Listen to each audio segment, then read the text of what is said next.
okay at this point. Okay, so Let I me guess let me tell folks real yeah, go quick, ahead. Tim. Let me let folks know Sure. we're breaking back in. I got Greg Welch and Tim Black to join me for just some chat in between coverage. Dave is on his way. I just talked to him. I had him on the phone a few minutes ago. He's on his way over for a couple events that are coming up. And let me get this. There we go. He is.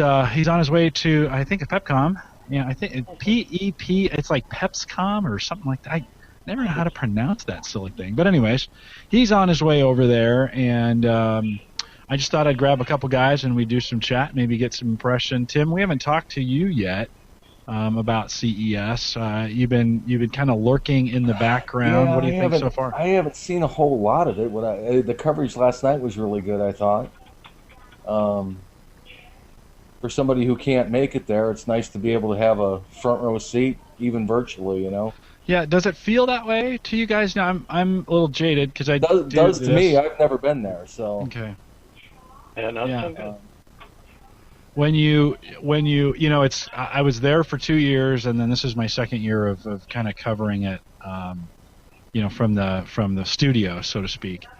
And so when Dave is showing things, now Greg, it's no fair because you live there, right? Yeah. But when Dave shows things, I know all those spots. I'm like, oh yeah, I know that. He was out at the sign with Elvis today, and he's doing some other stuff. I've been to all those spots in Vegas, so it works well. But you get that feel, I guess. Do you get a feeling like you're not like you're there, but at least it helps you kind of feel like you could be there? I don't know what to say at that point. I feel more like I'm there than since I'm not there. So. Yeah, that was a really bad. That was a horrible question. I gave you the same answer to the question you gave me.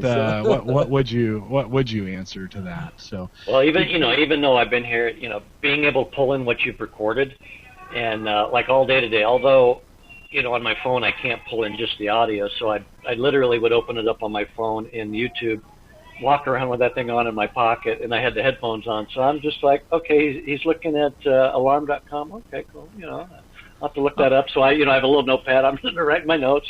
Yeah. So I was enjoying it. Did you listen to yesterday's coverage this morning? Is that what you did? The alarm.com one I did. Yeah. Yeah, that was yesterday. Yeah. Yeah. Now I got through the second clip as you cut them up, so I didn't get to the third one yet. So. Okay, yeah, there's 5. So if you're listening live, what we're talking about is we took yesterday's coverage and I put that all together on YouTube. So if you go to youtube.com/homeservershow, all the videos from yesterday are up there and mixed. Although if you stay around here long enough, you can watch the videos they play when we're not on, and so you can watch those kind of in the off time there. And they'll play. Many of you have probably watched them several times at this point. Hopefully you don't get sick of them Tuesday. Tim, let me ask you, so of what you've seen, certainly we've seen a lot of cool TVs. And 4K seems to be the big topic right now.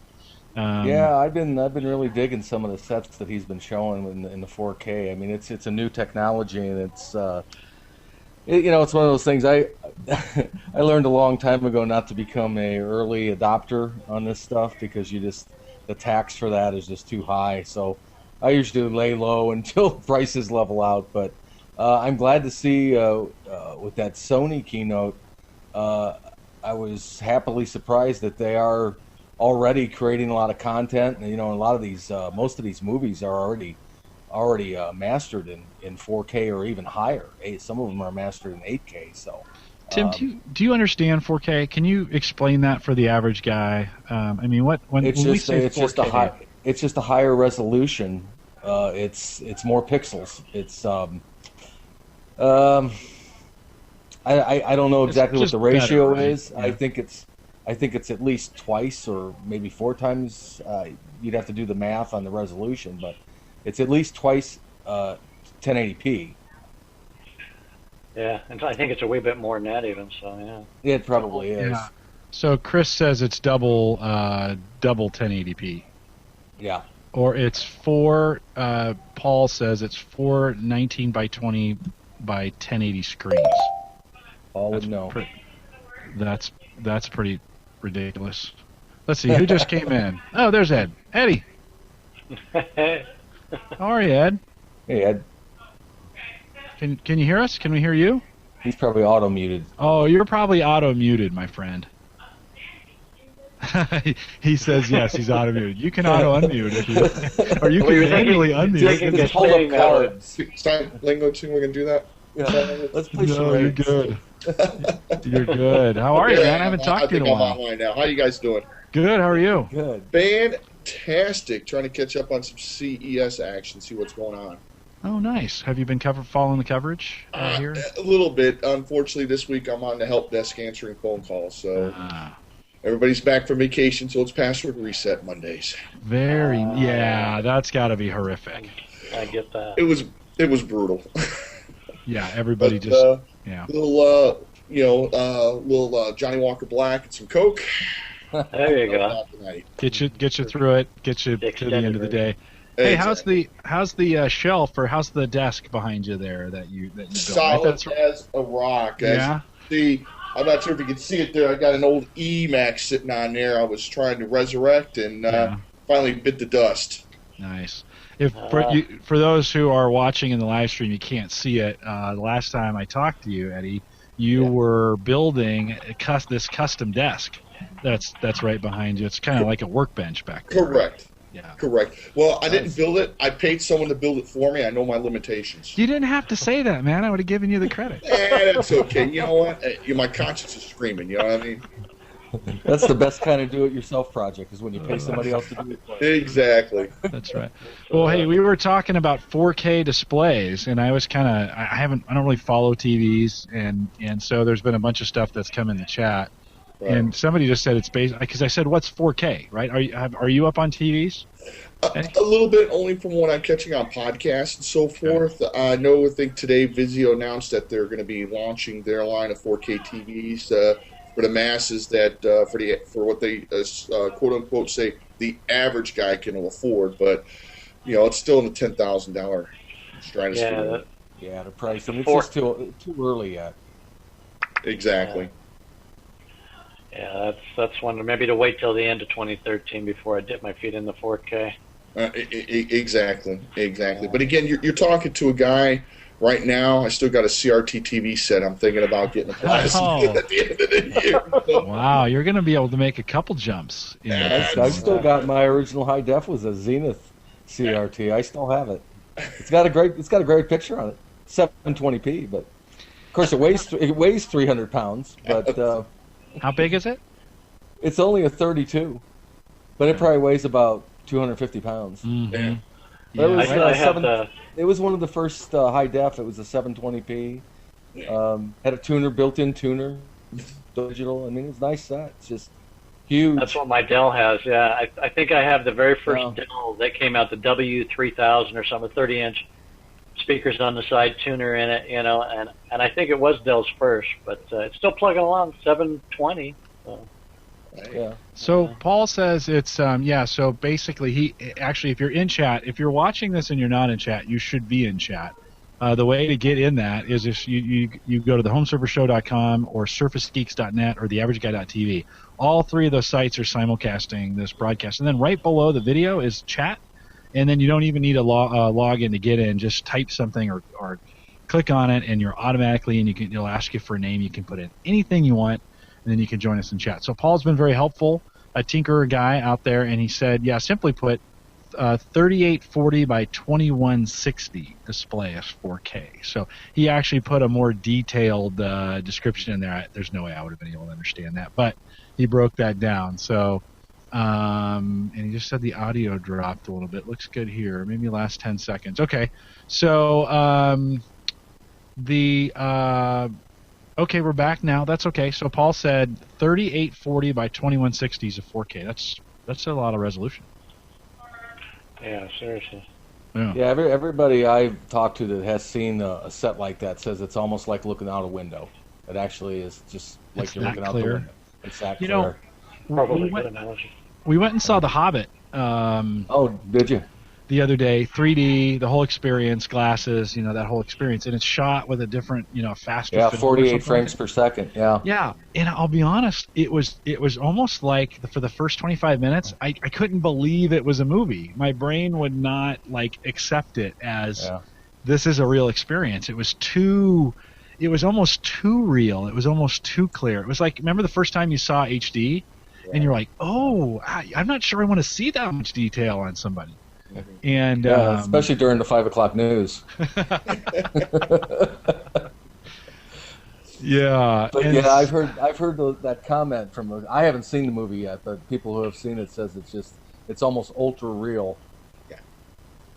Yeah, it took my brain about 25 minutes to really adjust to to it.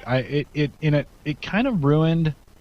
I would say ruined. It kind of just dulled the first part of the movie because I was trying to get through the whole optical illusion thing, and then when they got to the action towards the end, my brain forgot, and it did its thing. But it didn't look. Did it? Let me ask you. Did it look cartoonish, or did the whole movie look CGI? The entire movie look that way, or did it look real? At first, for me, this is my experience, right? And so you can chime in on chat if you're listening to us. But at first, it looked like an old theater, where you have backdrops that come down and they're layered, one behind the other. Yeah. And so it looked like those old 3D glasses you'd put on, and it wasn't really 3D. It was just one image in front of the other or behind the other, whatever. A lot of depth. It didn't look the objects did not have depth. The screen had depth. It would go back 2 or 3 layers, but the objects themselves seemed very flat. So you had a person, and they seemed flat, but in relation to somebody else, it seemed like there was some distance. So it just took me some time to kind of get through that illusion, so to speak, or for my brain to kind of get past it.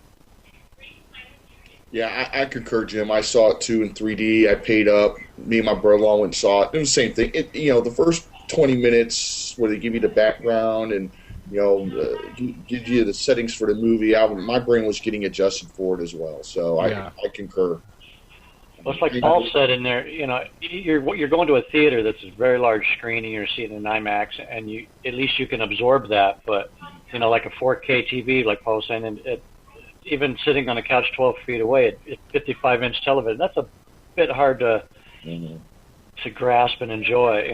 You do need the bigger screen, I think, to process that. Yeah, that's like 3D. I got a 3D television a couple years ago, and it's only a 50-inch, and I mean it has the 3D effect is really good. It's a Panasonic Plasma, but it would be much better if it was a larger screen. It just. I hardly ever use the 3D feature on it. Yeah, I don't think I would. We have a 40-inch Samsung that I bought a couple years back, and we're just going to run that. I don't watch enough TV, although I'll probably spend some money when I start replacing these monitors.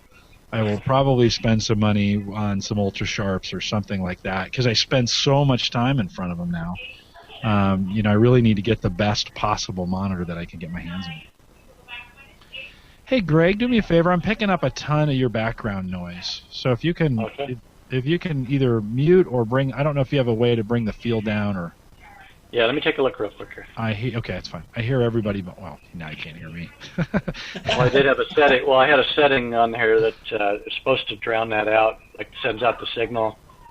And but yeah, okay, I've got the doors. Let me shut the doors on that. Oh, okay, that's good.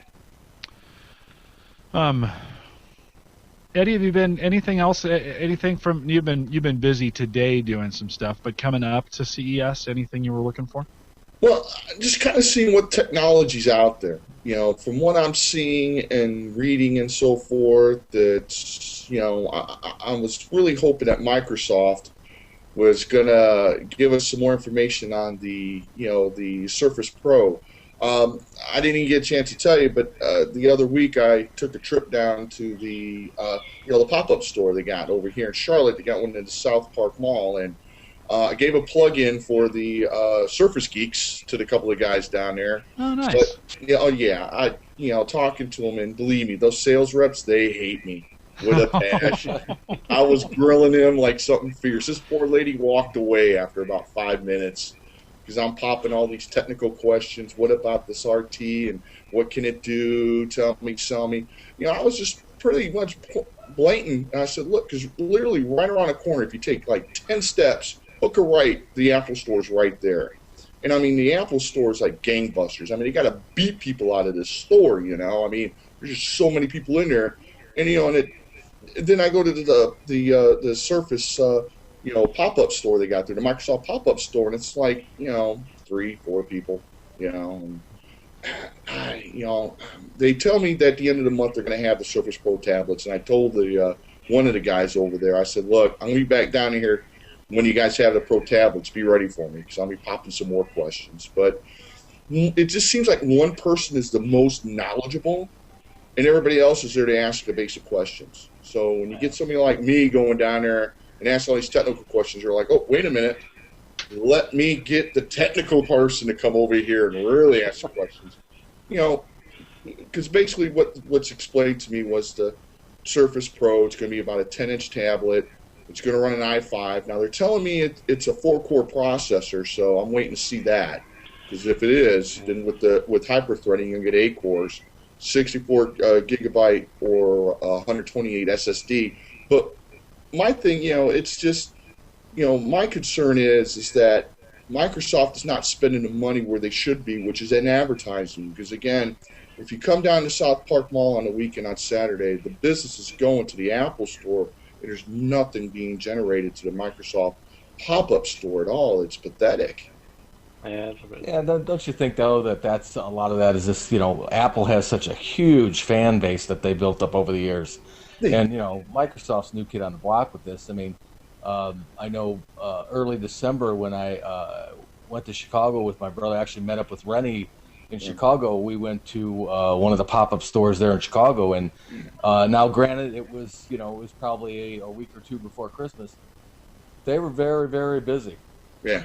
They were extremely busy. But it's funny you mentioned once you start asking the hard questions, because my sister-in-law, my brother, and my two brothers were up there looking at the RT surfaces, and my sister-in-law asked me to go up and try to pull them away, and I'm like, do you realize who you're asking to go up there to do that? So Rennie and I went up there, but they had to come pull us away. But I could just see the look on the salesman's face when the salesman was talking to my two brothers about the RT, and I walk up and I'm listening to him, and I'm like, and I look at my brother and I go, now you realize that won't run legacy apps, that doesn't have an x86 processor in it. And I could just see the salesman sort of glare at me like, you're killing my sale here, dude. It's like, yeah. But I mean, that was the first time I actually had a chance to touch one. I had never seen one. It is a beautiful piece of hardware. It is. But yeah, I mean, they're the new kid on the block. They're not going to have the draw like the Apple Store. But that particular store, it was very busy at that point in time. Yeah. And let me say, the pop-up store is not going to get the traffic that you're going to get in a full store, right? So Microsoft needs to convert those over. It's just tough. You're not in the middle of the mall, or they found a space and they just took it, and it's not the permanent store look and feel. I had a similar experience. I've been down to Kansas City twice, and both times I was in the Microsoft store in Overland Park, it was jammed. So it's very, very close. It's not right across, but it's very, very close to the Apple Store. Somebody had mentioned, Eddie, I think you had mentioned about dollars. I mean, Microsoft has spent since Christmas. They have spent, I think they had budgeted like $1 billion for advertising between I've seen a lot of advertising. Christmas and the middle of the year. So they're trying. This is a good effort from Microsoft that they're actually really, really, really trying to get that out there. Yeah. It's just a startup product. It's hampered a little bit, and now there's going to be some changes.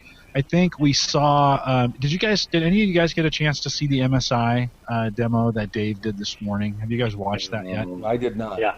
Okay, so Greg, you saw it. So if you haven't seen it, if you're watching the live stream, if you go out to the easiest way to probably do it is go out to the YouTube channel. So youtube.com/home server show. And one of the first video, MSI Slider S20, and it's a grand, but that's like the Palm Pre of. I had to bring that Palm Pre reference. That's like the Palm Pre of laptops, right? That thing sits there and then it just pops up. And it's only 2 pounds, and the Surface Pro is going to be around 2 pounds. Yeah. And it's got a IPS screen, which is we're starting to see in more and more laptops now. You get that super sharp IPS screen that's in there. 128 gig SSD. It had 8 gig of RAM. I think 8 gig of RAM in it. It had 2 USB 3 ports in it. I mean, it was a beautiful piece of machinery running Windows 8 and about $1,000. That's what I expected at launch. It's taken a while for some things to come. Yeah. And so it's cool that we get to see those kinds of things in CES. That's already out. I mean, you can go, if you just Google MSI Slider S20, you can go buy it today. So it's not like it was like not out there before. But a very, very cool. And so I think Lenovo's coming out with some good stuff. I've heard a lot of people say, I'll throw this out to you guys. I heard a lot of people say, I'm waiting for the Surface Pro, and I want to say why. There's already really good equipment that is Windows Pro. It's running Windows Pro at this Windows 8 Pro at this point. Why would you wait for Surface Pro? I guess is what I'm asking. I'm going to play devil's advocate. Why would you wait for Surface Pro? I was initially, and because I like the build of it, the quality of that device over a lot of others, and so it took until I saw the HP one coming out. Although it's an Atom, that was an aluminum body build on that one, NFC and some other stuff. But I was going to go that route. But as soon as I hear the 5-hour battery life on the stuff Dave was looking at today, the Surface Pro, I had a Dell 5800 or whatever it was years ago, and that thing had 4 hours of battery life, and we're talking 8 years ago. I'm like, that's the one thing I need to see improve before I go into the i3, 5, 7, any of that. So that's why I kind of shied away from it. But as far as build, yeah, you put an Atom in one of those, and I probably would have hung in tight, for that. But I need something that'll last all day, like, Yeah. Anybody else? Why would I wait for a Surface Pro? Well, I agree. The Surface hardware, it's beautiful. After I finally got my hands on it, I mean, it even feels nice in your hands. But I think the jury's still out, because just based on price alone for what they've quoted as starting price for that Pro, it seems too pricey to me. Plus, I'm really interested to see. That thing's got a Core i5, I think, is going to be in it, and it's going to it has vents on it. Is it going to have fans in it? You would think that thing is really going to heat up. Well, it'll have those mini fans, those real flat ones. Yeah. But I agree with you, Jim. I mean, right now there's OEM models out there right now that are pretty slick looking. I've seen a few, and the prices seem better. So I don't know how well the Pro's going to do, really. It'll be interesting to see. Yeah. I've just heard more than one person say that to me in the forums, or, I'm waiting for the Surface Pro to come out. And I'm not trying to knock it if you said that, right? I'm not trying to pick a fight. It's just I kind of want to say why. I mean, Eddie, any thoughts on that? Yeah, I agree with what everybody else is saying right there. For me, Microsoft seems to be setting the standards on some of this hardware. And for me, I'm looking at the price as well. I mean, you're looking at $899 for the entry-level Microsoft Pro, Surface Pro tablet, right? Then you're looking at, for 64 gigs on the SSD drive. Then for another, $100, you're looking at $1,000 for 128 gigs. Well, if other manufacturers are making it, can they come in cheaper? I think Lenovo's coming out with the Surface Pro tablet using a AMD processor. They're equivalent to the Atom processor. How cheap is that going to be? Is that going to be cheaper? Not everybody wants to go ahead and run an i5 processor with 2 or 4 cores in there and a Mac Daddy, and spend $1,000. That's a lot of money. I mean, people could chop off arms for $1,000 for one of them with a tablet, Yeah. But for me, it's just all about waiting to see what Microsoft comes out with, And also, is any other manufacturer going to be trumping what Microsoft's going to do? You know what I'm saying? Or are they just going to scale back and say, okay, Microsoft, you got the lead. You're going to have the greatest hardware, and everybody else is going to have either the same or less than, some of the hardware. It's kind of a wait and see. Microsoft really hasn't been giving us much detail, and even like for me, going to the Surface tablet or going to the pop-up store and grilling them, and I was grilling them hard for information. They're not really pulling me out the side and say, psst, psst, hey, Ed, by the way, here's some stuff you may not know about. It just seems like you're really interested in it. So for me, it's a wait and see. See what's going on. I mean, for me, believe me, I could sell my Asus laptop, and if the Pro tablet's good enough and it's convincing me, I'll find somebody to buy my Asus laptop, and I'll be down at the Surface store talking $899 or $1,000, for a Microsoft Surface tablet. But they're not convincing me. Yeah. Guys, I'm in a situation right now. I'm in a weird situation. I got so much equipment, I don't really need to buy anything, which is weird. I know that's weird. Okay, I get that. I know there's no tech guy who should ever say he doesn't need to buy anything, right? But I really am in this weird spot where I'm really happy with all the equipment that I've got right now, and Mike Fauché is crying right now. I know. He's curled up in a little ball in a corner somewhere, whimpering. How can you say that? How can you say that? I'm the opposite of the full Fauché.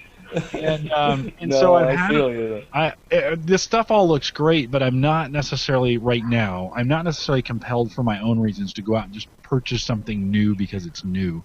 Everything that I have works great for me right now. There'll come a time when I need to, replace something or purchase something to replace some of the stuff I've got. But it's an odd place to be. It's like no other tech guy should run into, right? We should never. You always want to be wanting for more in that, but not right now. No, I've got I have a little netbook that I've converted to Windows 8, and it runs on a spinner, and it runs great, right? So that's my go-to portable on the road. I can open that thing. It boots in 4 seconds. It's ready to go. It's great, right? That's my Windows 8. And I still try and touch the screen, but I can't. Right? It's not a touch screen. I'm still putting my greasy paws all over it. My work laptop's Windows 7, and it works great. I have no problems with that. I've got this 20-inch tablet that I built here out of this HP 310, so I get a full Windows, Surface experience. The studio and the broadcast server PCs run on Windows 7, and that's fine with me. I'm happy with my Samsung phone. I bought a Windows phone as well, so I've got 2. So anyways, I'm good. But so I come to CES and I look at this stuff, and I don't feel the thank you, Tim, the solidarity of Windows Phone. When are we going to get 7.8? By the way, do you know? I don't know. Mine's a Windows Phone 8. I've already got it all. I hate you. Yeah, mine works. I hate you. I just said I don't want it. I used to be like you, Jim, and then I got so depressed I just couldn't take it anymore. I had to go out and get a better phone. Oh, well, fair enough. Well, hey, we got a little break here. Let me just say I just saw our numbers creep up a little bit, so I will say you're listening to live coverage from Las Vegas of CES 2013, brought to you by the HomeServerShow.com and SurfaceGeeks.net, and produced by TheAverageGuy.tv. You can join us right now with interactive chat as well. If you just if you go out to bit.ly, so bit.ly/go live now, that's kind of our link for the week. That'll always get you to the live site, and you can know what's going on. Don't forget that during the coverage, you can tweet #LiveCES, all one word. We're kind of monitoring that, so if you want to get information into the show or have us talk about something going forward, especially going to be important tomorrow. Dave starts his journey on the ground floor of Expo Hall tomorrow, and so that's where it'll be key. He'll have access to all that stuff, and if there's something you want him to cover, we'll do it live. Just send us a note. Make sure you include the hashtag #LiveCES and to stay up on Twitter. And then one of the cool things we're doing this year that we didn't do last is if you we have a SkyDrive Galaxy that's fueled by a Lumia 920. So Dave is taking pictures with his 920, and those automatically get uploaded to the cloud and go on the SkyDrive, and then we have an embedded gallery on the bottom of our live page. So if you go to HomeServerShow.com, or you might already be there right now, or at SurfaceGeeks.net. If you're at either one of those, it's at the bottom of the page. and you can see what Dave is doing in real time. All right. Well, what we are waiting. Look at that. So you did it, Greg, even though you are going on Friday, right? Yeah, Friday though, yeah. Okay. And I know Kevin Schoonover is on his way out. Have you met Kevin, Greg? I haven't, no. I'm looking forward to it, hopefully. Kevin is on his way out. I think he's going to be there Wednesday. Yeah, Wednesday and Thursday, I think. He was just in chat a few minutes ago, and I tried to catch his attention before he left. I'm hoping Dave's going to be my go-to guy so that everybody will kind of meet with him around lunchtime, and it worked out last year that way. Well, Dave, you're going to show up at the meetup, right? So Wednesday night, right? Wednesday it feels like it's Friday already. For God's sakes, I've been doing this so long. Wednesday night, I think 9 Pacific, 9 Central, 7 Pacific. The guys from the DMZ and our home server show guys are going to get together. We're going to spend a little bit of an hour doing some live podcasting with them. So that's coming up as well. Dave's actually on his way over to PepCom. And that will be he'll be going live here. That starts at 9 p.m. Central, which is just coming up in about 15 minutes. So we'll be getting him. I'm waiting for him. I guess I should be checking my phone. I don't see him. He's texting me when he's ready to do something, or he sends me a note on Skype. Right. So lots of things still coming up, and lots of things to cover. We're kind of chit-chatting here until Dave goes live, and then he'll cover some stuff. Live from PepCom, so that will be pretty cool. Yeah, exactly. There, and Jim, I'm going to concur with you on that as far as the technology. I've got so much of it myself that, one guy, I've got a MacBook Pro, I got a Windows 8 laptop, I got an iPhone 4S, I got an iPad 2. It's like, the list goes on, and probably. What's going to happen is once Apple decides to draw the line in the sand and say, okay, we're not, for the next revision of the iOS, we're not going to support the iPad 2, then I'm going to take a look definitely at the Surface tablet and or the Surface Pro to see what can take its place, and probably sell my tablet or give it to my dad or something like that. But I'm to the point, I'm like you, I'm looking at it, hey, it looks great, but I have to find a use or a purpose. Now, I've been down that road before where I just bought stuff just to have it, and, it sits in the closet, it sits in the corner, and never use it, That's honestly, I need to get better at selling stuff. I'm just not good. I buy stuff, and I keep it, and I just turned, I made a Palm Pre reference. I literally just sent that in for recycle like a month ago, right? And, I mean, I could have maybe sold that thing for like $1 the day after I bought it, but I'm not good at letting go. Once I acquire technology, I kind of use it up until it's not able to be used for anything anymore, and then you got to treat technology like stock and sell it short. Yeah. No, you're right, Craig. You're right. You're 100% right. You do. You kind of and Fauché is kind of this way. We referenced him earlier. He gets stuff and then turns it. Martis does the same thing. They turn it very, very quickly. And it allows them to kind of keep up with stuff. I just don't have the time to mess with that, to buy and sell or buy and return in some cases. Brian's saying in chat, Mystic Geek, that he got $4.25 for his iPad 3 on eBay yesterday. That's impressive. Nice. Attaboy. Yeah, and Gazelle now is iPhone or Apple equipment only. They used to take everything. Wow. And they have just recently switched over to Apple equipment only. Really? Mm-hmm. That's interesting. Now, Brian sold his. I know Brian sold his. And we're going to have Brian on the show tomorrow. I think it's tomorrow. Brian, are we tomorrow or Wednesday? I can't remember. I'd have to look up the show. Or maybe both days we could have you on. But Brian sold his iPad in preparation because he got a Surface. And so he was out there writing over at Groovy Post about how to clear your iPad out. Right. And by the way, if you're not a regular listener of either the Home Server Show or Surface Geeks or the Average Guy Home Tech Podcast, check out Groovy Post from time to time. They got a lot of great how-to articles on everything. Yeah. I mean, there's times I see Brian's stuff come up on Google Plus, and I'm like, how did he think of that? Right? I mean, it's what made somebody want to do that? But lots of good how-tos out there, and lots of good stuff and Brian has confirmed for tomorrow, so he'll be on. Brian, you and I should probably converse via email here, maybe tonight yet, and make sure we've got time set for you tomorrow, because I do want to make sure we get you on. But yeah, so groovypost.com, and Brian writes a lot of the stuff that's over there. But you're right, guys. I got to get better at turning that technology over fast. Yeah, it's either that or if you got a family or a friend or somebody that does eBay, like my sister does a lot of eBay selling stuff. So, I cut her a percentage of, here you go, sell it. Here's what I want out of it, percentage-wise. You keep the rest, and just make it happen. Did you just say you cut her a percentage? Of course. Hey. Yeah, that's awesome. Pretty much. I'm pretty gracious with her and my brother-in-law, and it's like, you know what? Here you go, sell it. I want 50%. They probably got the family rate, Jim. I like that. Hey, once in the family, always in the family, right? Exactly. Hey. But they do all the work. It's like, here's the product. You do what you need to do. Sell it. Give me half of it, and I'm done with it. I don't. Yeah. Griffin Chat was just talking about the eBay fees, man. Those always bite you 30 days later. I'm like, $5 for what? Yeah, they got you coming and going. Pretty much. Yeah, as long as I get what I want, I'll put up with it.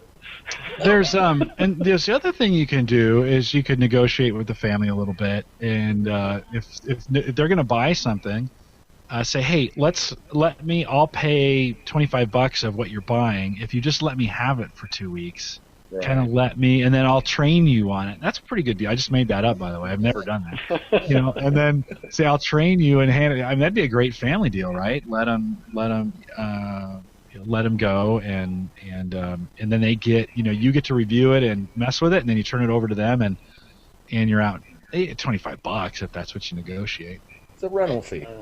Yeah, you can do that too. I mean, in my case, like my sister's about ready to buy a 27-inch iMac, one of the new ones. So of course I'll be setting it up for them, so I get a chance to play with it and see how it is. So that's my time in the seat before they get to touch it, to get it set up and play with it, see how it works. I was a pretty solid Microsoft house here for a lot of years. She finally, on my wife's last birthday, we gave her the iPad 3, and I gave her a hard time. Now, I don't know how to print from that, baby. I don't know how to. I can't do anything for you. But so it's if you're a lot of people mix like you're talking about in your house. And that's a hard one for me to swallow. It is, but a lot of people, I look at it this way, is that a lot of people, they'll get an iPhone, right? And then they turn around, and next thing you know, they get an iPad. It's like kind of like a gateway drug. You get the iPhone, oh, this looks great. Let me get an iPad. Oh, okay, I got. Then the next step is let me go in and get an iMac. I just finished doing a side job this weekend. They run. It's all Apple. They got iPhones, iPads, iTouches, and an iMac. It's a logical choice. I mean, you get an iPhone and an iPad, you can get an iMac. It's like peanut butter and jelly. It just goes together. You try to limp along and run it on Windows. Good luck. I mean. That's what we're hoping for this new ecosystem that that they're working on. So. Yeah, and I'm hoping for Microsoft, in the sense of Microsoft can get this ecosystem going. And like I said, my contract is going to be up for my iPhone coming up next year. And I was talking to my brother-in-law, and I'm like, look, if Apple doesn't really step up to the plate, because I'm looking at those Windows phones and I'm loving that big screen, just loving it, but it's like there's more to it. I mean, that integration with SkyDrive and stuff. I'm a realtor in my other life, and I use a lot of. I'll go out and I'll look up the MLS, or an agent calls me with I need a document. I can bring it up and email it right there. Still missing a few things like put it in an email, but I can at least send them a link. Apps all the time. That's one of the sweet things that you can't get on an iPod or iPhone or whatever. Exactly. And then unfortunately, in my case, because like I said, I do a lot of side business as well. And again, I got to go with what people use, which is iPhones and iPads, because they ask me questions day in and day out. How do I do this and how do I do that? I'm currently tutoring one person, and I'll eventually be tutoring somebody else. And again, that's what they see all the time. Believe me, I mean. When my contract's up, I'm itching. I may have to, come on here again and, for the guys with the Windows Phone, try to convince me. Why would I want to get a Windows Phone? It's like, convince me. Yeah. I like that, I mean, though. I like that idea. Convince me. I think you should. I've got a buddy who's getting ready. He's about 4 weeks away from his contract being up, and he's got an old Motorola. It's just not working out for him very well. And so he's come to me, and he's like, okay, what am I going to do? And so, I basically said, if you go Android or Apple, it's the same style of OS, right? Things work very similar in those environments, right? Now, I know the purists on either side will absolutely flip out. But, guys, it's the same thing, right? At the end of the day, it's the same stuff. And then you could go Windows Phone, which is completely different in a lot of ways. So I think I'm gonna lend him. This is a nice thing about having an extra phone. I think I'm gonna lend him my Lumia 900. It's not the 920 that Tim's got over there. Right. We'll give him a chance to try it out because he's tried that. He knows the Android side, Right. and so.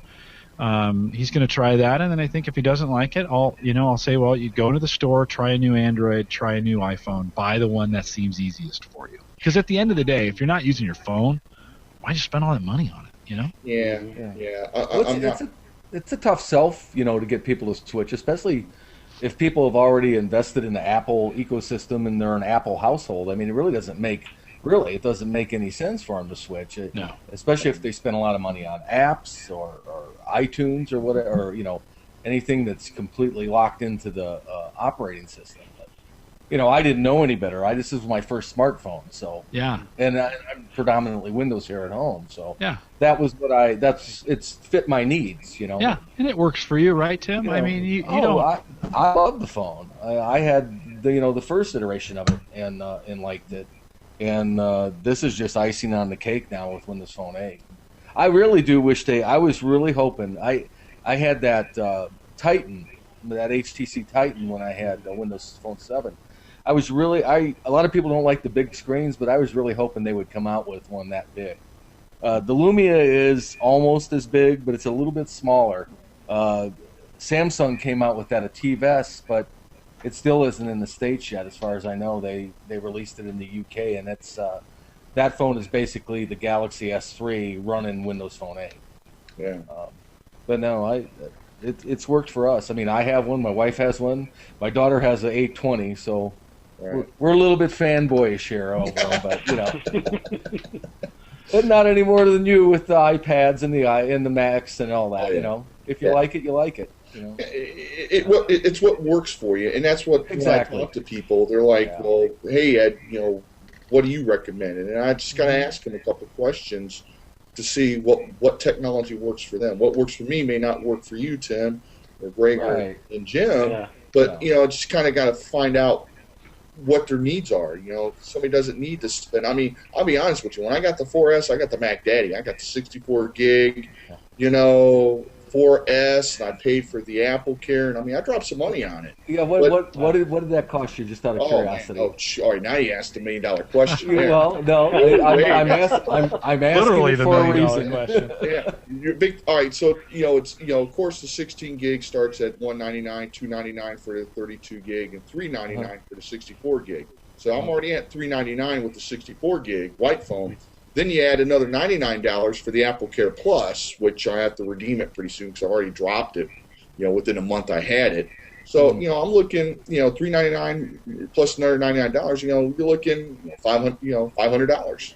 Okay. But here's the thing. Here's the thing that a lot of people don't realize, and what you can do with that iPhone. You could take that around and easily turn it around and sell it, and you don't have to use it as an iPhone. You can use it as an iTouch. So me having a 64 gig phone, I'm going to be able to recoup a lot of my money back because I can. That's sell the good it. part about that product line is they do have a high resale value. High resale value. Yeah, It's like buying a Honda. Then again, you're forking it out up front too. Exactly. But like I got this is Lumia 920. I got a black one, and my wife's got a white one, and this phone is 32 gigs. Yeah. Brand new operating Windows Phone 8. Mm-hmm. I paid $49 for it. Yeah. I paid $49 for it, and I got a free. AT&T was throwing in the wireless charging pad. Yeah. Which is like about a $60 accessory, and they threw that in too. So That's one of the benefits of being the underdog. Exactly. Yeah. So Yeah. Well, that's the advantage. Yeah, that's the advantage of going to Underdog. They're Right? trying to chip away at the market, so they're gonna, they're gonna have deals like that. But I just switched headphones, and now everything feels weird. So if you see me messing around, I couldn't. I had the Sony's on all day, right? And it was time to make a change because my ears were just about ready to fall off. So I put the earbuds in. Everything sounds different. Exactly. But like you said, Eddie, it all depends on what you like and what your use case is and what you're used to. And believe me, Tim, that's one of the big selling factors right there. Going to the Windows Phone. No, I'm not going to get 64 gigs on the storage, but I mean, that's a good pitch right there. You spent like less than $100, and I've spent $500 for a phone. So I mean, that's a big difference. And I got 2 phones. Yeah, you got 2 phones. Oh man, I got a story for you. I laid out $500 for 2 8Xs, and I laid out the $500, and that was just before Cyber Monday. Cyber Monday comes around, they offer them for free. Oh. I called up T-Mobile and I said, I'm under my 30 days. I can't put up with this. I've been with you guys for 10 years. Yeah. I said, we need to solve it. We need to solve it now. They says, I'm going to put you over to customer retention. So I was over with that guy for 5 minutes. I said, I hate to walk on you. I said, I'll pay the $200 and I'll run right over to AT&T. He says, you won't need to do that, sir. We're going to credit your account the $500. You know what, Greg? The same thing happened to me because we bought those phones right before Thanksgiving, and on Black Friday I paid $99. I originally paid $99 a piece for them, and then on Black Friday they had that $49 deal. So I called up customer service and they did it right then and there. They said, "Oh no, Mr. Black, we'll credit your account." So. I even warned them, if you don't get a Windows phone, because they didn't have the 8X for a while, I said, you better get one or I'm walking. I said, that's a nice phone. My daughter's boyfriend has an 8X. So it's a nice phone. It's been solid, yeah. Well, I want to let folks know that we're just waiting on Dave. I just heard from him via text. He is coming in here shortly.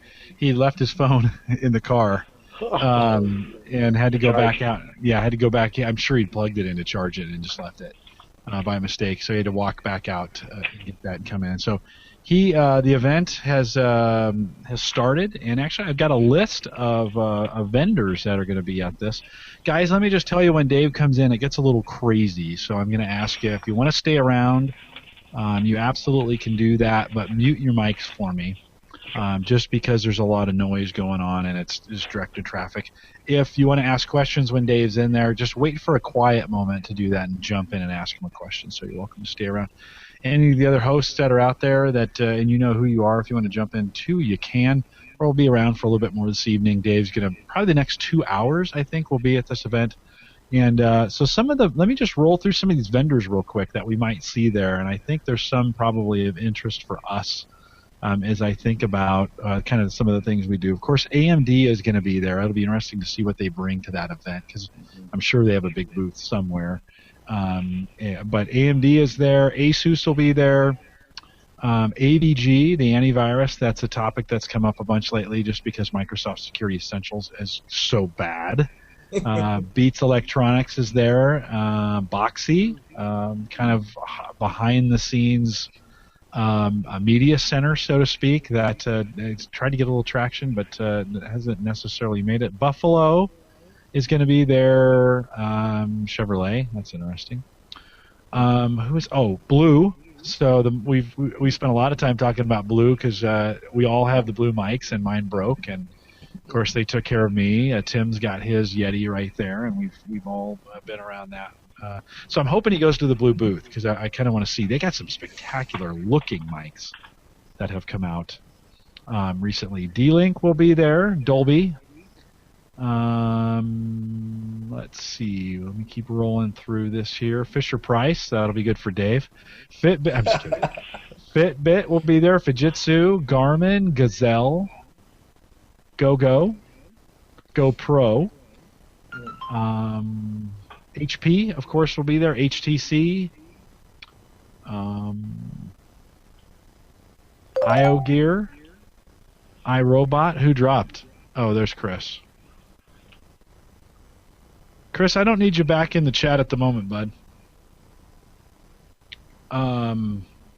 Let's see. Do you need anything from me, Chris?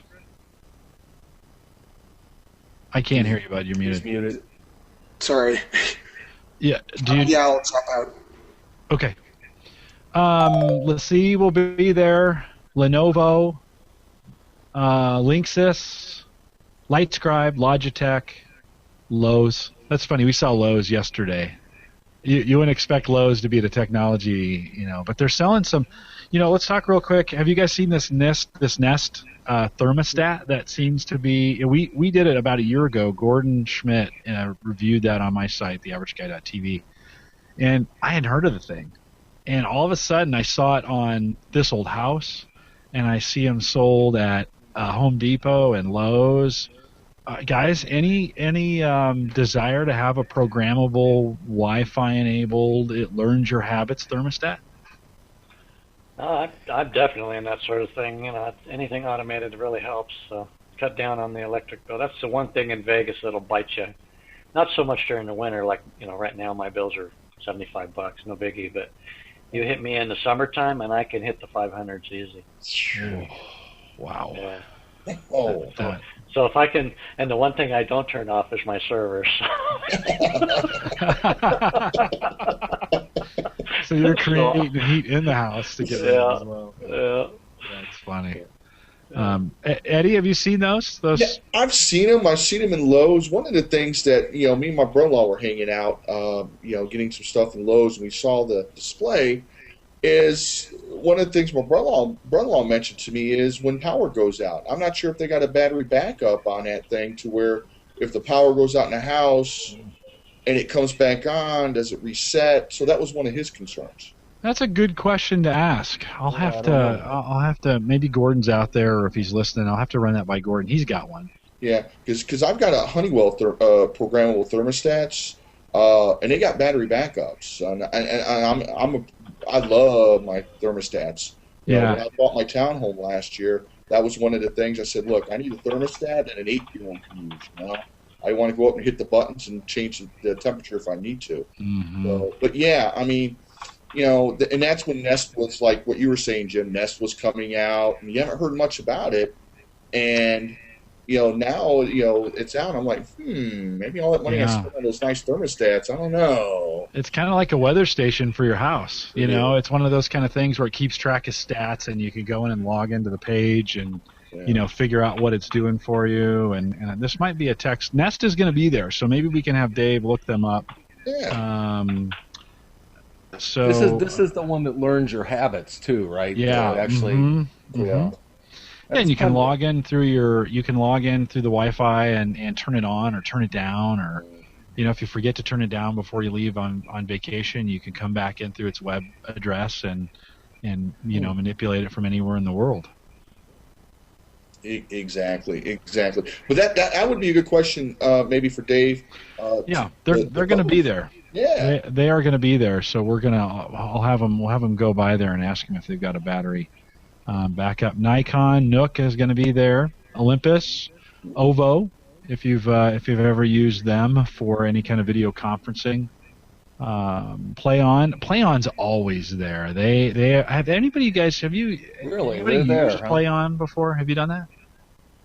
I have not used them. Okay. I've heard a lot of people talk about them. Yeah, they're always out there. Greg, have you used them? No, I have not. But Okay. they have Play On and Play Later, and Gunther said he's used. He was a big fan of it. So we'll, to get him to fill us in more. Tim, I cut you off. What were you going to say? No, I've always hear about Play On, but I've never found anything that it'll do for me that I can't already do now with my regular media center. But then again, I don't use extenders, so I don't know if that's part of it or. Okay. Okay. Eddie, have you used Play On at all? No, I don't. It may be something in the future because in my household, it's me, myself, and I've cut the cord, and I've done it for almost a year. So, and so something that can enhance my media experience because I use Netflix, Hulu Plus, and since I'm an Amazon Prime member, I stream as well with that. So, it's pretty much covered a lot of my needs for watching TV.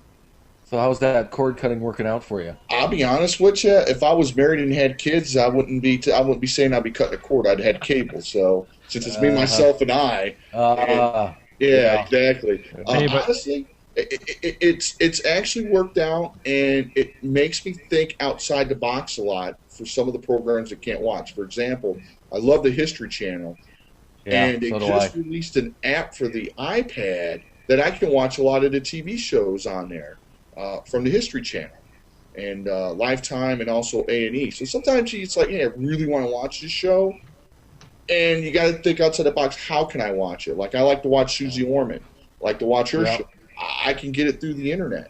You know, I can go on there on the internet and I can view some of her shows without the. I would love to do it, and I've had a over the air antenna on my roof for probably the last 7 years, and multiple tuners in my HTPC. But there's always 2 or 3 shows that just like you gotta have them, and that's why Dish keeps getting my money every month. You know, it's exactly, and they get a lot of it, but.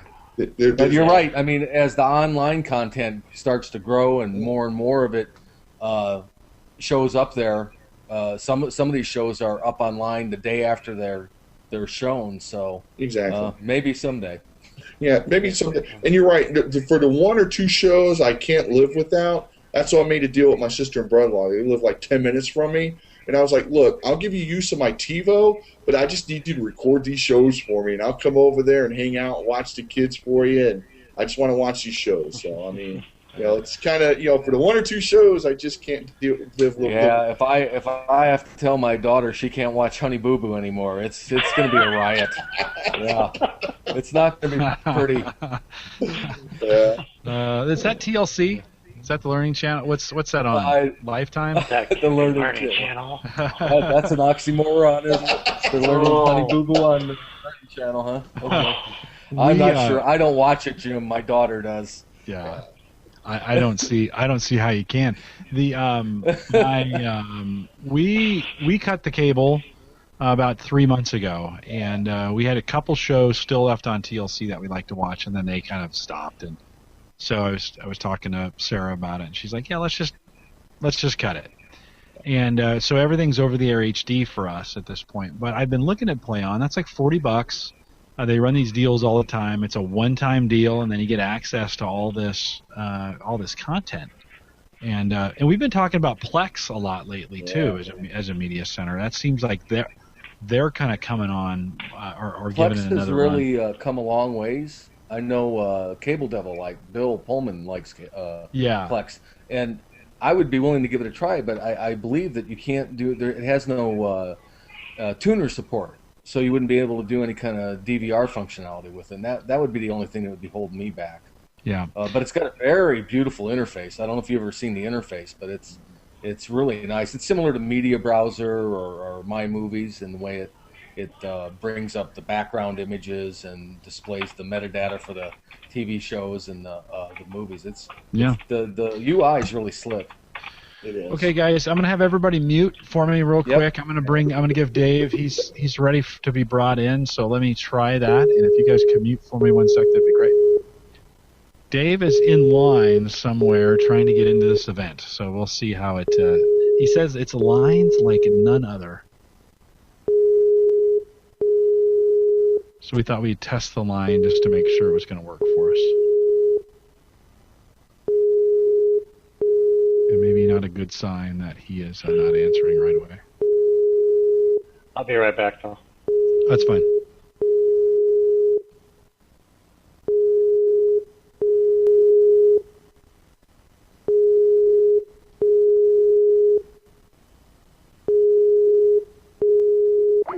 All right, let me try him one more time here. Create a new connection.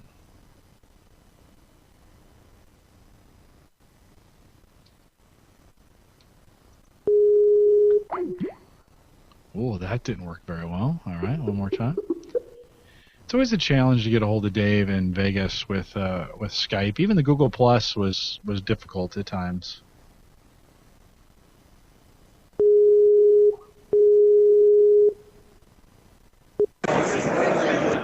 Ah, there he is. Hey, Dave. Hey, Jim. I'm not going to be able to hear you really good. We can just try to test. Yeah, no, the video looks pretty good so far, and the audio is good. Okay. You're in line? It is actually this one. All right. This is the end of the L through Q, right there. But it goes all the way around as altitude. It is. It's too long. No, we got there by mistake too. Then we wrap. The end is actually right there. Then what's this line? You just got on the wrap. I was told twice. It's complicated.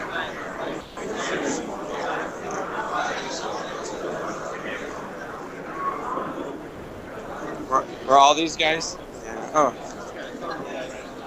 Well, I mean it. And Dave, we are live, just so you know. Yeah, L's back here. He can't Yeah, hear me. it's Over here. No, it's He's back there. here. back there. Sounds like they're having trouble finding the right line to be in. Crazy. Sorry, Jim. No, There's you're good. so many people. They're confused. Yeah. Well, it looks like at least out here, the Wi-Fi or whatever you're using, the 3G is good. So I think when you're ready and you've got the rig set up, we've been going through the list of vendors that are there. Right. Yeah. Okay. Okay. Yeah. I'm telling these guys to come back. That's fine. Yeah, That's fine. guys, yeah, 'cause it's just going. We told them if they want to go, they go. It's no big deal. We'll all get in. Eventually. It's unfortunate for the vendors, but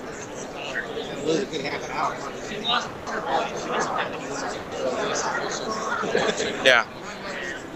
So All right. You want to? I'll call you. Give me a ping when you're ready and you got your stuff set up, and we'll come back and get you live. okay. All right. We'll see you shortly. I'll holler to the. All right. You know this will never work inside. I know.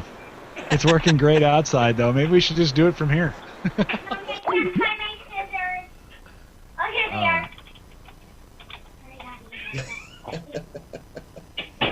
And live from Las Vegas, Greg Welsh and his family. She snuck in on me.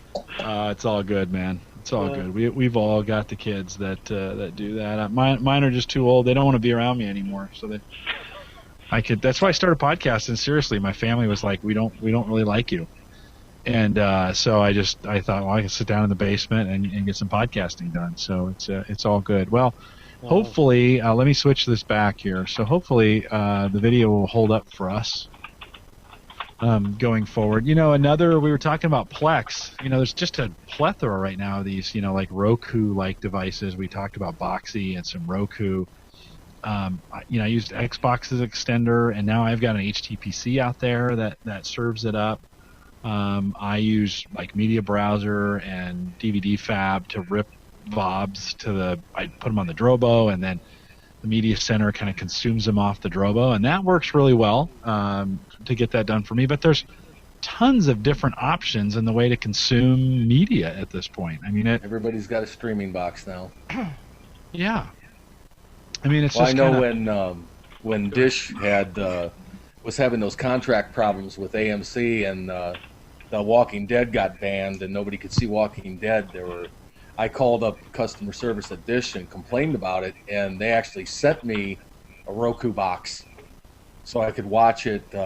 Really? Through, they gave me a credit on my bill, and they gave me a Roku, an HD Roku, so that I could access Amazon streaming, which I already could do it anyhow, but I didn't tell them that.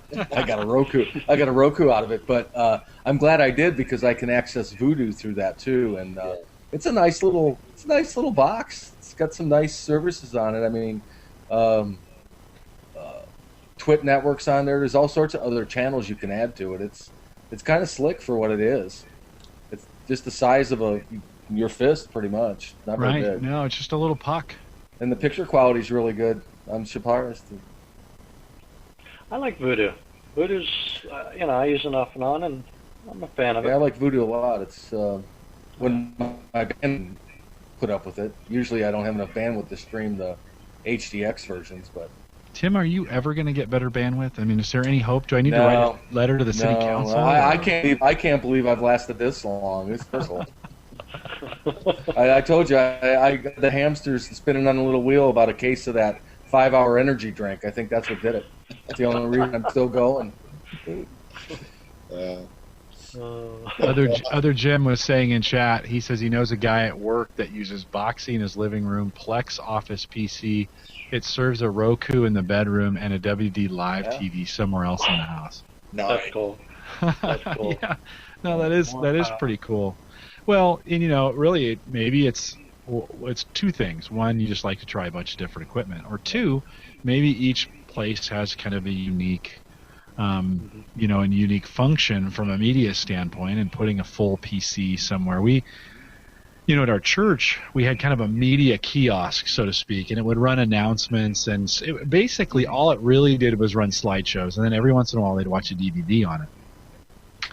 And they had a big full PC out there that always was getting unplugged, and of course it was running probably Windows XP, so it was getting unplugged, and no one would ever gracefully shut the thing down, and I was having to fix it all the time, right? It wouldn't come back up or whatever. People would rip the cord out of the wall. So I was like, why don't we just get one of those? I think it was the WD. I think that's what we bought, the little WD Live ones, and I said, you can load the various media types on that. And what they did is they turned their PowerPoints into a movie, MP4 probably, or something like that, that just played. They put in a loop that would play. And then it has had a USB slot in it that if they needed to load anything to it, they would just set that in there and load the content to it. We mounted that player up on top of the TV where you couldn't see it, and in the whole thing, I had an electrician come in and run wire right up behind the TV, and everything was self-contained. You couldn't get to anything, right? And well, you could get to the player and the TV, but there weren't cables and wires, and it was just more efficient that way. I'm sure in our homes, the living room is a little bit different than the bedroom, which is a little bit different than the office, and so maybe you need those variety of different solutions. Yeah, exactly. Now, I mean, I use the Roku box myself, and I just love it. It's a little hockey puck thing, and it streams everything that I want it to do, and then some.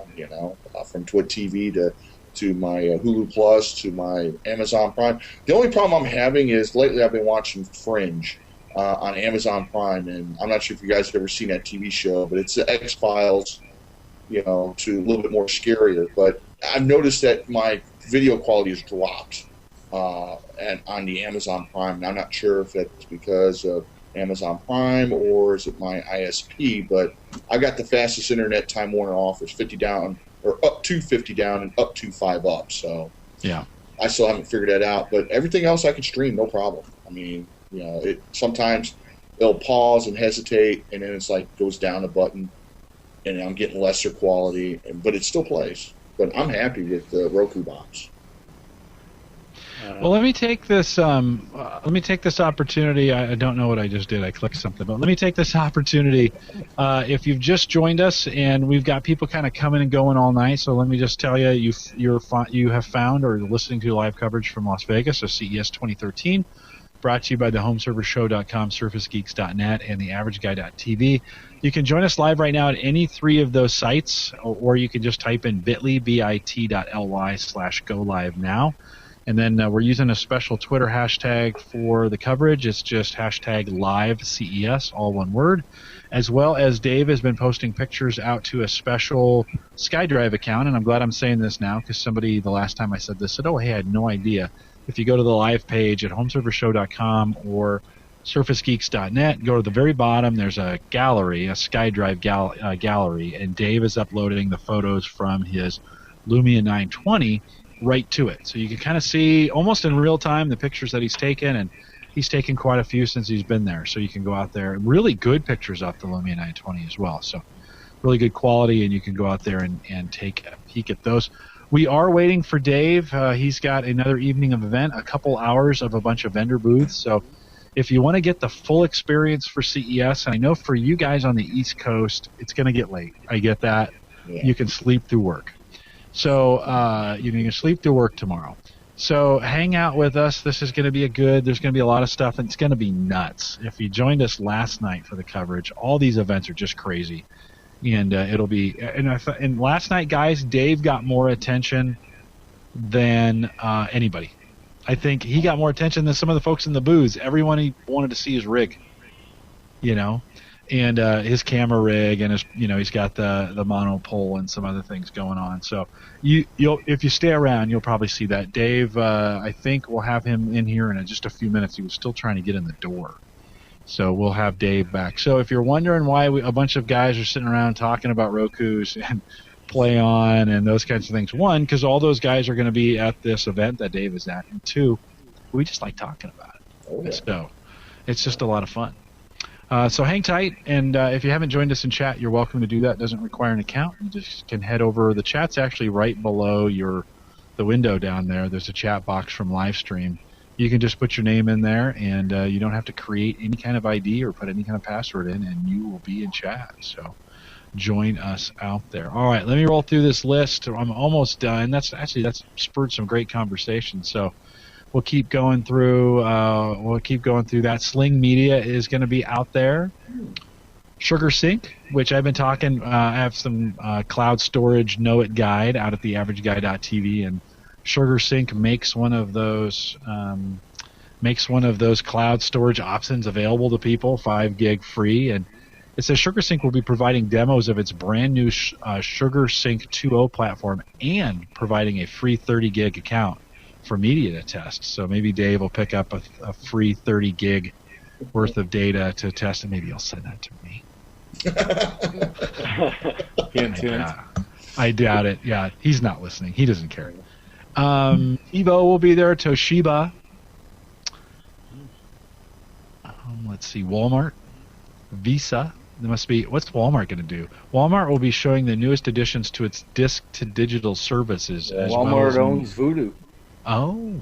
Mm-hmm. Well, Walmart owns Voodoo, and Voodoo is that disc-to-digital is part of Ultraviolet, that Ultraviolet technology. Okay. Did you hear the latest with them? They are no longer requiring you to bring your discs in. You can do it from the comfort of your couch. I think that was Cinema Now that's doing that. Is Voodoo doing that also? I heard it was Voodoo, or not Voodoo. I'm sorry, okay. Ultraviolet, which would have been Sam's or Walmart. Well, yeah, Ultraviolet. Right? Well, Ultraviolet has 4 or 5 different companies that allow you to convert your discs. Voodoo's one of them. Cinema Now is one of them.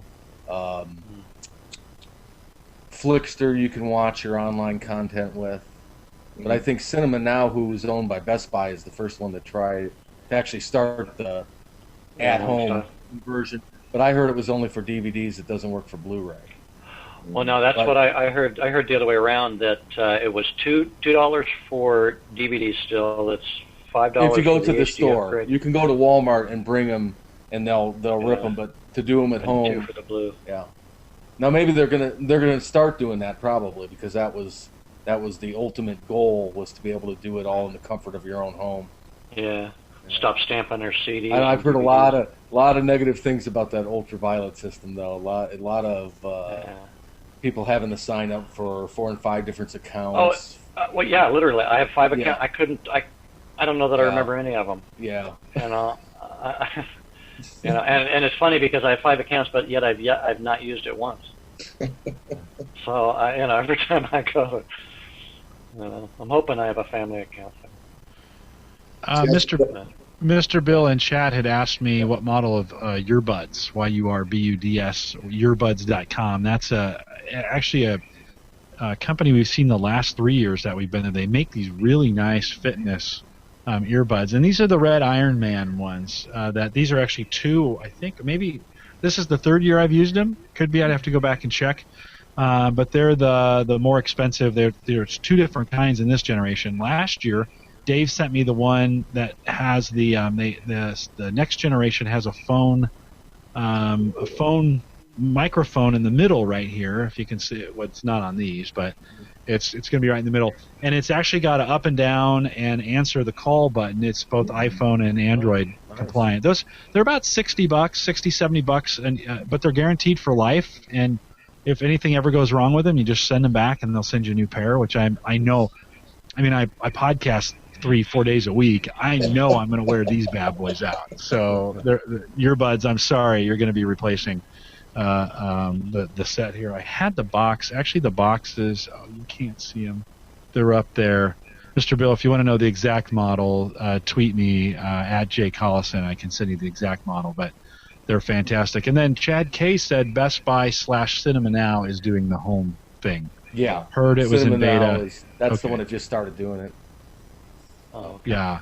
Another Jim says my earbuds are red for Nebraska. No, they're not. But I appreciate you saying that, because everything in Nebraska, we like to wear red for everything in Nebraska. So good stuff. Mr. Bill, I hope that was a good enough explanation of what my earbuds are. They're just the most expensive ones. So go with that. But earbuds, they are great. The good thing is, and I know, guys, if you've ever worked out with a pair of earbuds and you have them in for any length of time, right? After about 45 minutes, they just hurt, right? And then most of them are noise canceling, which when you're working out, you really want them to be, you really want to hear the ambient sound. You want to hear that car just before it hits you.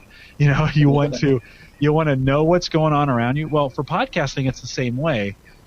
We feed the sound back in. I feed the sound back into my earbuds, so I can hear what my microphone sounds like. But I also want to hear the sounds that are going. It's more natural if you hear what's going on around you. Well, the earbuds make the perfect in-ear monitor for both podcasting, and we found out for musicians, our stage musicians at our church, half of them bought earbuds and used them as in-ear monitors for. There's a black version that they sell, a little less conspicuous than the red version. But they make really nice in-ear ear monitors for musicians, and so I don't think they intended to do that when earbuds put those together. But pretty good little, and I wear them. I mean, guys, I wore them all day yesterday, and we started at 4 and ended around 10, and very little discomfort, and so they're a good set of earbuds. They're a little more expensive. You're not going to get them for $15. You're going to pay $65-$70 for them, but they're guaranteed for life. So it's one of those things I wouldn't scrimp on. Get the good. I scrimp on everything else, and everybody knows that. I'm the cheapest guy in the world, but I'll buy an expensive set of earbuds. Hey, Western Digital and Seagate are going to both be here. Has the hard drive space just gotten kind of boring? Good question. I mean, you're coming out with the 4 terabyte hard drives. But is that just 2 terabytes? I mean, come on. I know it's a single drive, but hard drives are kind of boring. It is. I just bought 2 new 2 terabyte Hitachis as backups to the Hitachis that I have. So I have no desire. I mean, I'm running an 8-drive RAID 10 in 4 pairs of all 2s, and that only nets me just under 8 terabytes of usable. And now I bought 2 more as hot spares. I just don't need that volume, but yet what I have, I don't ever want going down.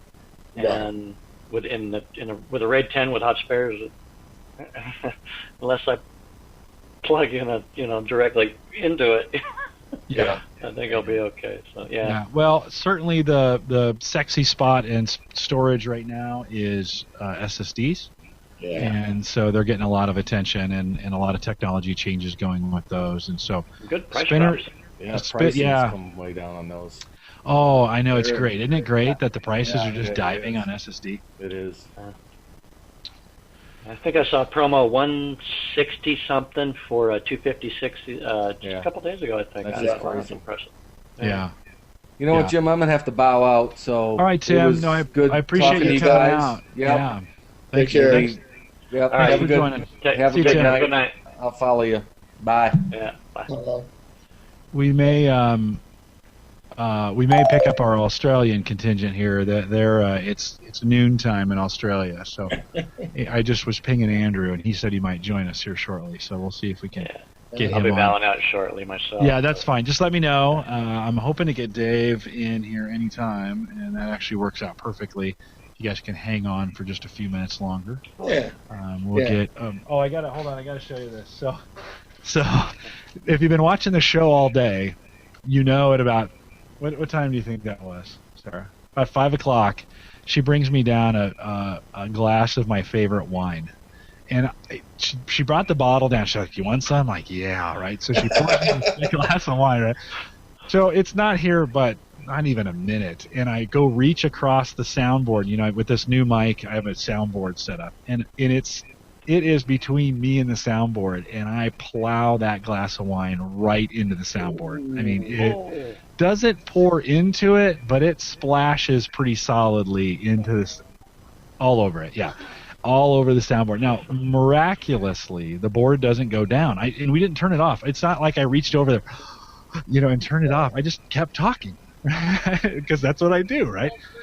I'm a podcaster. Yeah, I muted the mic. I yelled for Sarah. She came down and helped me clean this thing up. But here's the, if you can see the, so here's some notes, and see it's all stained with wine. So this is what happens when you don't. And this is today's copy. And yes, I still do handwrite notes, but here's today's copy. I write out what we're doing and some of the stuff that we're doing. There's a big wine stain on it there. But did she leave you the bottle? She should have. I actually, I took the glass upstairs. I'm like, I don't deserve wine at this point. Well, what? Could you just hold on to it for me? I'm not sure I'm adult enough to have any wine. So she did a bang-up job, though, of cleaning up. Everybody in chat would tell me that I probably should have turned off the board right away and turned it upside down and let things, especially that sugary wine, try and get just as much of it out as I possibly can. I didn't. And she did a pretty good job of,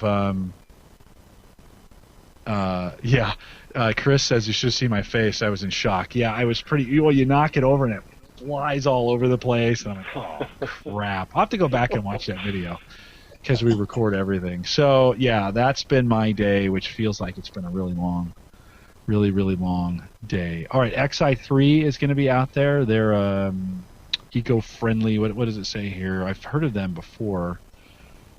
That's those little modular computers. Dave covered those last year. They're kind of made in an X pattern, but they're just like a little brick, and they're designed for like remote uses where you have to maybe control cameras or some of those kinds of things. Just little tiny computers. They're out there. Earbuds, we mentioned them already. Zag is out there, and that's not all of them, but that's kind of a highlight of what's yet to come. Dave must really be having a hard time getting in. It's already 40 minutes late. It'll be interesting to see what happens. So yeah, so hopefully we'll get some coverage here and get an opportunity to see some of these things. Eddie, what's the largest SSD you have anywhere in your possession at this point? How large? Yeah, right now it's in my MacBook Pro, and I'm going to say it's a 240 gig, and that's what I'm using right now. It's my MacBook Pro, and that's the biggest I have. I mean, okay. Later this year when I can save up some cash, I've got a project in the works that I'll be posting on my website. As far as building my next gaming computer, gaming computer / workstation / VM computer, all in one. I'm just kind of thinking this up and so forth, and I'm thinking about using definitely an SSD drive for the main hard drive for the applications, and then using maybe like a 1 terabyte like Western Digital Black for the data storage and so forth. Yeah. But again, it's later this year when I can save up some coin because I'm looking at the hardware specs I'm going to be needing, and I'm like, it's going to cost me. Yeah, that's going to cost you less. The longer you wait, the less it'll cost you. So it's not a bad time to wait. Greg, what's the largest SSD you have at the moment? Yeah, I think they're both 128s in both of our systems, and then I think I have 460s that I use in the server as the RAID cache for cache. Supermicro or the Cascade and that, and those are in like a RAID 1, so I get crazy reads with that. But yeah, you do. It's like 3,000 meg. I don't know. I don't even think. The board I think will handle 5.8 or something like that. But anyway, it's up there. That's the last thing I have to worry about is the RAID speed. But anyway, in the main workstations are the 128s, and everything's on the server. So yeah, the SSDs are the best thing for it. I mean, I bet you I have 30 gigs still free on this one. So. Yeah, I have 120s that I purchased for both the broadcast server and the studio PC that I use here, and I have not. I don't know about you guys, but I haven't had to even go clean them up, but maybe once in the year that I've had them. Can you guys hear that? Yes.